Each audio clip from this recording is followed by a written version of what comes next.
Hello, ladies and gentlemen. Namaste, and welcome to Shreem Astrology, your ultimate guide to the mystical world of Vedic astrology. Now, if you ever wondered how the planets, stars, and cosmic energies influence your life, love, career, and destiny, then you are in the right place.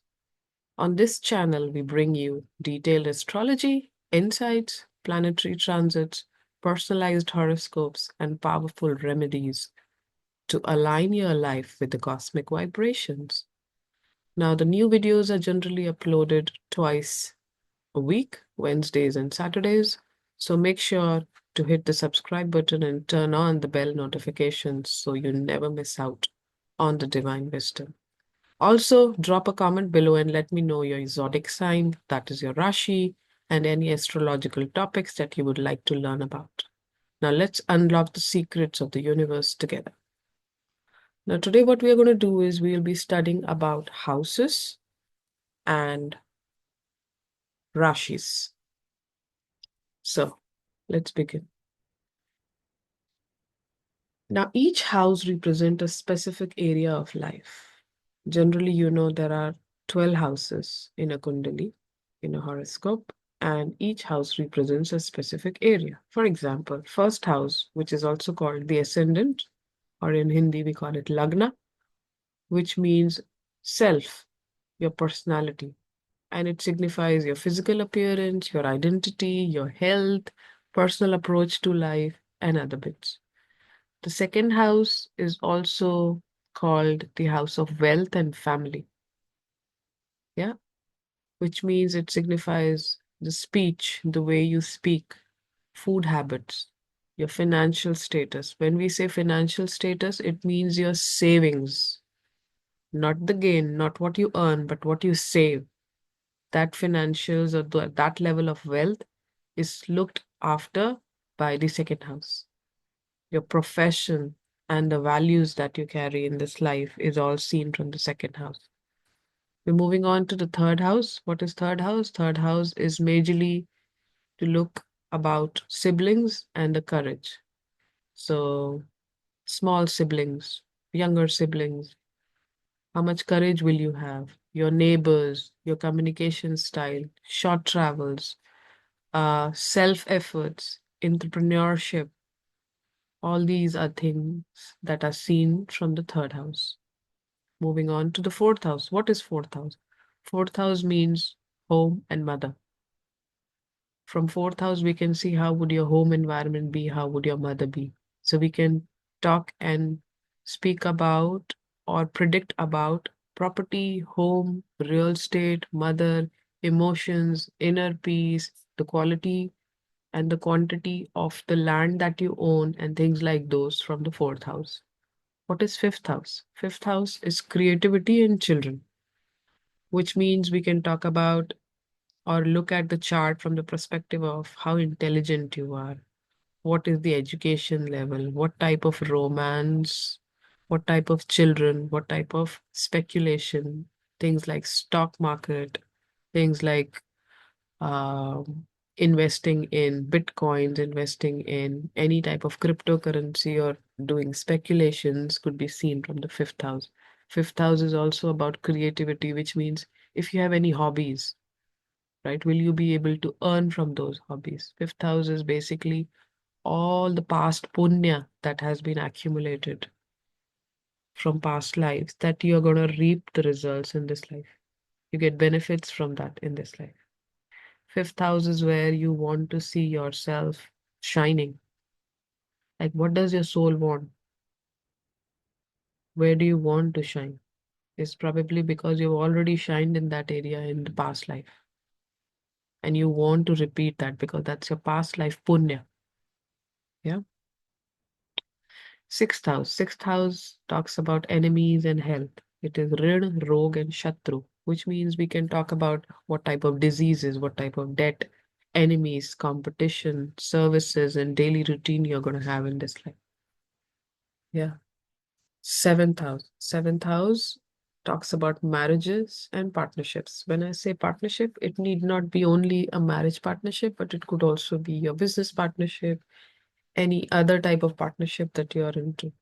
So basically, we can look at this particular house to see what type of spouse, what type of business partnerships, what type of relationships, diplomacy, a lot of different things could be seen from the seventh house. The seventh house is all about marketplace, it's all about business acumen, it's also about your marriage karma, could be seen from here.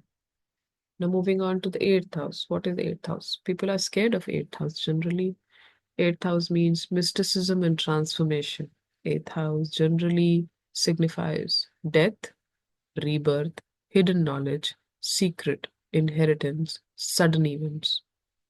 So, eighth house is from where we can see death and rebirth. Eighth house is that generally signifies how a soul will leave the earth. Yeah. Or how the soul left the earth in past life. It's also the hidden knowledge like occult, Reiki, Tantra, Mantra. A lot of these secret hidden knowledge are all seen from here. Research work, PhD, inheritance, sudden event. Yeah, if 8,000 activated, we have seen people doing great in the research work. Like they're scholars, they do PhD, they get into deeper things. If 8,000 is great, including the seventh house, we see people working or having businesses in mining. Yeah. Eighth house also talks about or reflects upon the in-laws. If you're married, then it is also about in-laws. Why? Because seventh is the house of spouse, and second from seventh, which is the eighth house, is the family of your spouse, which is your in-laws. Moving on to the ninth house. What is ninth house? Ninth house means luck and religion. So ninth house also reflects on or it signifies your fortune, your spirituality, long distance travel, higher studies, and father. So because ninth house is father, you can also see if you do not have your father's chart, you can take this as father's ascendant and look at the chart. So ninth house is all about luck, religion, your gurus, your mentors, your fortune, your spirituality, long distance travel, which is generally foreign travel beyond 300 kilometers or 500 kilometers these days. How higher studies would be like masters, a lot of that level of things, plus everything around how your father would be, could be seen, or how your relationship with your father would be, could be seen from the ninth house. Moving on to the next one, which is the 10th house. 10th house signifies career and status in this life. It signifies which profession will you be in, what type of reputation you'll have, how will your relationship be with the government, with authority? Will you get a government job? Will you be dealing with authority? And what are your ambition? 10th house is all about your profession, basically. Hmm? Because 10th house is second from the ninth house, so this is also your father's family. Yeah, this is also your father's speech, your father's food habits, your father's profession, your father's value. 11th house. 11th house means gains and desires. 11th house is also an Upacha house. This is from where generally an astrologer would see and predict about the income, the wealth, networking, social circle, wish fulfillment. 11th house also reflects upon your elder siblings, your friends, your social circle, how your networking will impact you, your income, your wealth. Now, if you remember, I said second house is the house of financial status as well. But second house was all about your saved wealth. And 11th house is the incoming gain, which is the recurring salary, the income that you gain. Yeah. So what you earn is is seen by 11th house, and what you save is seen by second house. So remember the difference. And 11th house is all about, let's say, if 11th house is great, then you earn through your social circle, you earn through your elder siblings. Yeah. 12th house. 12th house is all about moksha and expenses. Basically, what we see from 12th house is also losses, foreign travel, isolation, spirituality, hospitalization, or anything to do with if you have to go to hospitals, for example, right? What else do we see from 12th house is attachments. We also see some yogas around jails. So what we basically call 12th house to be is uh, asylums, jails, hospitals, foreign travel, far distant places, losses, moksha, spirituality. Yeah. Now this brings me to the end of how houses and its significance are. And in the next lecture, what we'll be looking at is about rashis. But however, I also want to cover a thing here, which is all about how does a chart look? How is a basic Kundali? Yeah. So this is how a North Indian basic Kundali is drawn. Yeah, you'll see you can draw. Let me pick up and annotate and try and draw it for you. So what you see is you have to draw a square. Okay. Then two lines. Maybe wait. Let me show it to you. So what we can do, we have to draw it by hand, is now I'm using my mouse, so you'll see. But on the paper pen, this is easier to draw. So this is how you draw the North Indian style of Kundli. This is the first house. So assume this is the sky. And on the sky, this is the eastern horizon of the sky from where the sun rises. Yeah.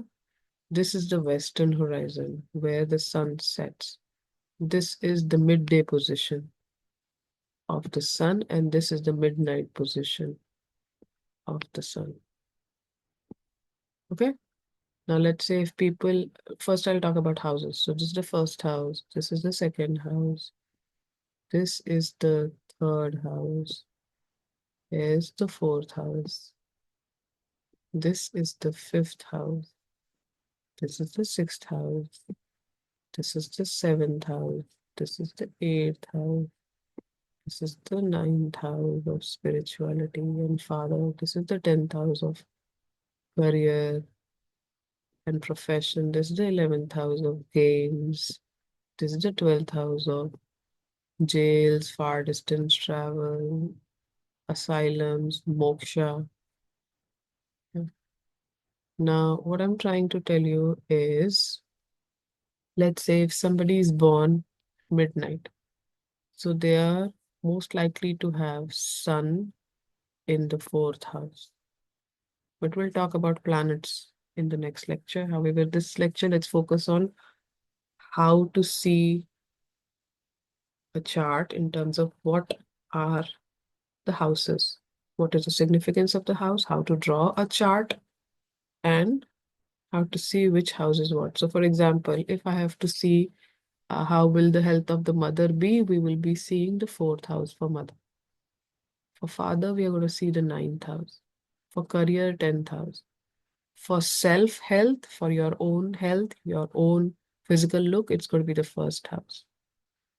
Your savings is second house. Your brothers, your younger brothers, sisters, younger siblings, your neighbors, your courage, yeah, is all third house.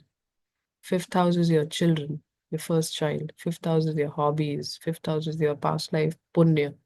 Sixth house is rid, rog, shatru. Sixth house is enemies. Sixth house is how much loan will you get. Sixth house is services. Seventh house is your spouse. Seventh house is how your partner will be. Not just marriage partner, but also your business partner. Eighth house is all about l- um, transformation, occult science, something that is mystical, hidden knowledge. Ninth house is your religion. Ninth house is your father. And likewise. So we've spoken about houses and how to see the houses and what is the significance of the houses, how a kundali is drawn.